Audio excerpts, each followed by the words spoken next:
अस्सलाम वालेकुम स्टूडेंट्स।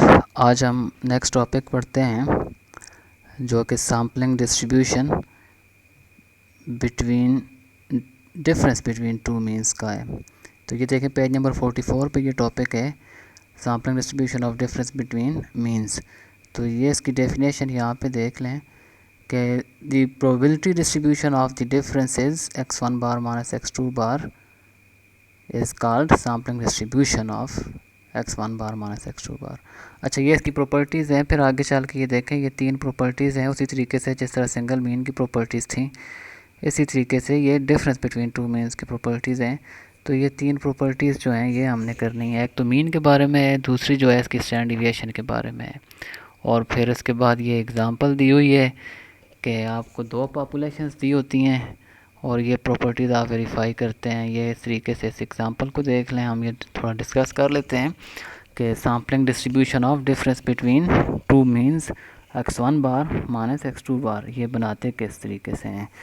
तो इसके लिए आपके पास दो पॉपुलेशंस होंगी।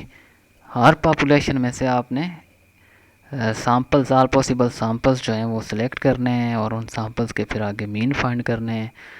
मसलन ये पॉपुलेशन 1, पॉपुलेशन 2, ये वैल्यूज़ आपको दी होंगी। मैं सिर्फ आपको एक स्केच बता रहा हूँ कि ये इस तरीके से आपको क्वेश्चन दिया हुआ होगा। और उसके बाद आपने ऑल पॉसिबल सैम्पल्स सेलेक्ट करने हैं दोनों पॉपुलेशन में से,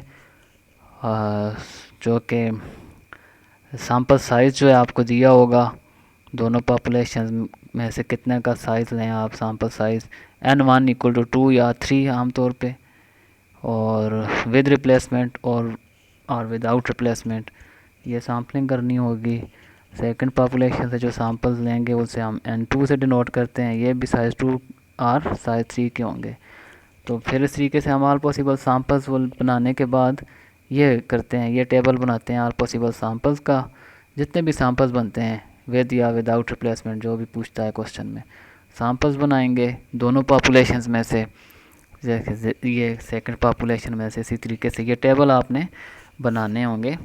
तो ये ऑल पॉसिबल सैम्पल्स बनाने के बाद आपने हर सैम्पल का मीन फाइंड करना है। तो फर्स्ट पॉपुलेशन से जो सैम्पल मीन्स आएंगे, सैम्पल्स के मीन्स, उनको x1 बार, और दूसरी पॉपुलेशन के ऑल पॉसिबल सैम्पल जो बनते हैं वो x2 बार से डिनोट करते हैं। उसके बाद स्टूडेंट्स आपने ये एक टेबल और बनाना है, all possible differences of sample means. तो सपोज़ करें ये हमारे पास वैल्यूज़ हैं x1 बार की और ये x2 बार की वैल्यूज़ हैं। तो ये टेबल आपने ये कैसे बनाना है, इन दो टेबल्स के बाद आपने ये टेबल बनाना है ऑल पॉसिबल डिफरेंसेस कि x1 बार माइनस x2 बार की अब वैल्यू फाइंड करनी है हमने। तो ये मैंने कुछ वैल्यू सपोज कर ली हैं x1 बार x2 बार की। इस तरीके से आपने टेबल बनाना है। यहाँ ऊपर आप x1 बार की वैल्यूज़ लिखेंगे, यहाँ साइड पे जो x2 बार की वैल्यूज़ लिख लें। तो उसी तरतीब से आपने लिखनी है जिस तरीके से आपके पास जिस तरतीब से आपके पास वैल्यूज़ आई हैं, जैसे 1 2 3 1 2 4 और ये 2 4, ठीक है। इसी तरतीब से आपने एज इट इज़ लिख लेनी है वैल्यूज़। और अगर कोई वैल्यू रिपीट हो रही है तो उससे भी आपने यहाँ पे लिखना है, ठीक है। फिर इसके बाद ये डिफरेंस करें, देखें 1 minus 2 minus 1 1 minus 4 minus 3 1 minus 3 minus 2 1 minus 1 0 1 minus 4 5 minus 4। और इस तरीके से हर वैल्यू का आपने डिफरेंस ले लेना है x1 बार माइनस x2 बार। तो पहले फर्स्ट वैल्यू x1 बार की लें, उसमें से हर x2 बार की हर वैल्यू को बारी बारी माइनस करते जाएं। तो ये ऑल पॉसिबल डिफरेंसेस बनेंगे। अब इस टेबल की मदद से हमने नेक्स्ट स्टेप में sampling distribution of x1 bar minus x2 बार बना लेनी है। ये ऊपर हेडिंग आप देंगे, इसके बाद x1 बार माइनस x2 बार लिखेंगे, फर्स्ट कॉलम बनाएंगे आप यहाँ पे, और साथ साथ टेली बना लें। बेहतर ये इजी होता है फ्रीक्वेंसी बनाने के लिए। तो अब देखें x1 बार माइनस x2 बार की वैल्यूज़ इस टेबल में से आपने लिखनी है। ये अंदर जो वैल्यूज़ हैं ये सारी आ गई हैं, ये डिफरेंसेस हैं। तो ये सबसे छोटी वैल्यू पहले लिखेंगे, फिर उससे बड़ी, फिर उससे बड़ी, फिर उससे बड़ी। इस तरीके से आप असेंडिंग ऑर्डर में ये लिखें। और हर वैल्यू को आप इसमें इस टेबल में से जो वैल्यूज़ हैं एक दफ़ा आपने लिखना है, क्योंकि ये आप फ्रीक्वेंसी डिस्ट्रीब्यूशन बनाने जा रहे हैं। तो इसमें ये होता है कि रेपिटिशन जो है वो एडजस्ट हो जाती है फ्रीक्वेंसी में। तो ये जो डिफरेंसेस हैं ये जो हमारे पास आए हैं, ऊपर हम फ्रीक्वेंसी डिस्ट्रीब्यूशन बना रहे हैं, सैम्पलिंग डिस्ट्रीब्यूशन एक्चुअली हम बना रहे हैं। तो उसके लिए पहले फ्रीक्वेंसी डिस्ट्रीब्यूशन बना लिया हमने, तो इसकी आगे साथ प्रोबेबिलिटी फाइंड कर लेंगे, प्रोबेबिलिटी ऑफ या f of x one bar minus x two bar, तो वो प्रोबेबिलिटी डिस्ट्रीब्यूशन या सैम्पलिंग डिस्ट्रीब्यूशन बन जाएगी। तो अब इस सैम्पलिंग डिस्ट्रीब्यूशन का mean mu x one bar minus x two bar denote हम इस तरीके से करते हैं, फार्मूला हो जाता है, ये फार्मूला है इसका। अब ये स्टूडेंट्स आप देखें तो ये वही फार्मूला है जो कि हमने पीछे सिंगल मीन यानी कि एक्स बार की सैम्पलिंग डिस्ट्रीब्यूशन में पढ़ा था। म्यू एक्स बार की जगह अब x one bar minus x two bar आ गया है। तो अब इसी तरीके से ये देखें ऊपर ये जो सैम्पलिंग डिस्ट्रीब्यूशन है, सपोज करें ये फ्रीक्वेंसी जो है 6 बनती है, तो साथ हमने f of x one bar minus x two bar बनाया। ठीक है, हर फ्रीक्वेंसी को टोटल फ्रीक्वेंसी पे डिवाइड करते हैं, ये तो आपको पता ही है। तो ये जो है हमारे पास फ्रीक्वेंसी डिस्ट्रीब्यूशन से आगे सैम्पलिंग डिस्ट्रीब्यूशन बन गई।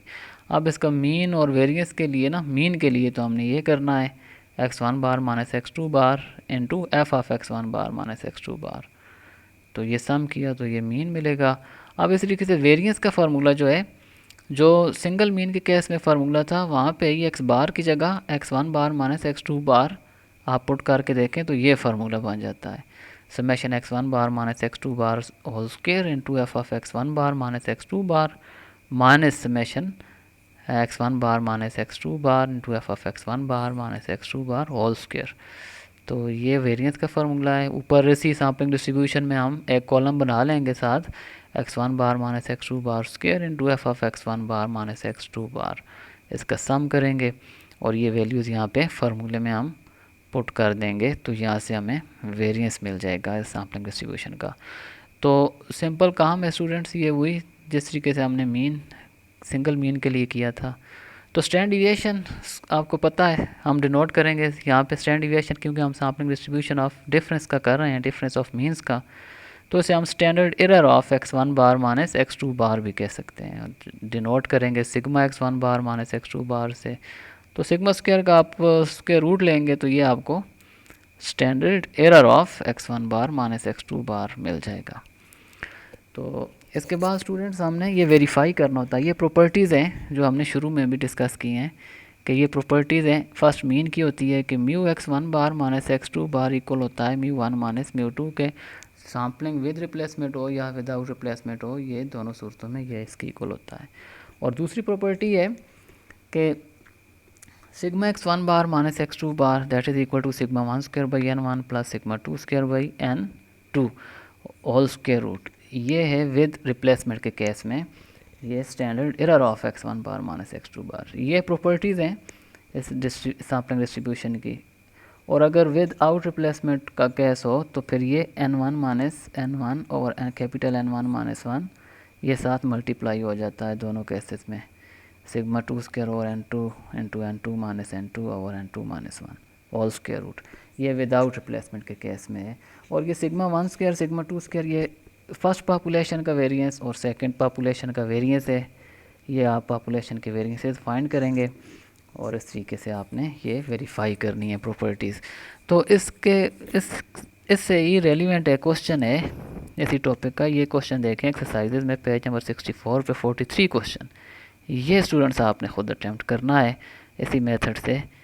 तो ये आप ट्राई करें इस क्वेश्चन को, अगर फिर भी कोई प्रॉब्लम होता है तो वो आप मुझसे पूछ लें। ओके स्टूडेंट्स, अल्लाह हाफिज़।